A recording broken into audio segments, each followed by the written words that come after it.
Inzwa shamwari yangu. Kana Satani afunga kurwisa chimwe chinhu chaanoita kukupa zita, kukupa reputation kana kukupa title yepanhu pausati wasvika.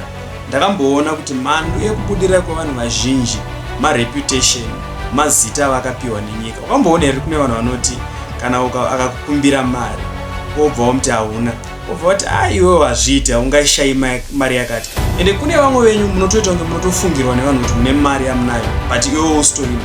Pamwe pacho unogona kutofunga kuti compliment.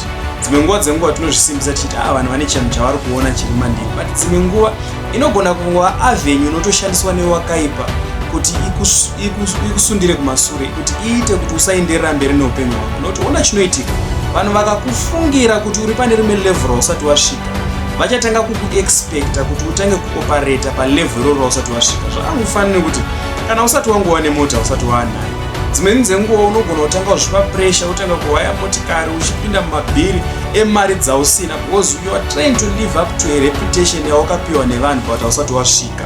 So shoko ranhasi nderekuti chii, dzimweni dzenguva humility inokubatsira pazvinhu zvakawanda. Chingozvininipisa, ungoaccepta kuti izvezvi pandiri ndeapapa. Hongu ramangwana rangu rakajeka, hongu ramangwana rangu rikurusa, pane zvikuru zvidaitwa naMwari neupenyu hwangu, but pari zvino ndiri panzvimbo ino. Saka ndoda kungokubatsira nditi usarega vanhu vachikupusha kuspenda kuita zvinhu mulevel rausati wasvika nekuti vane perception yekuti ndopauri. Ngwara, chenjera hama yangu. Ropa fatsa.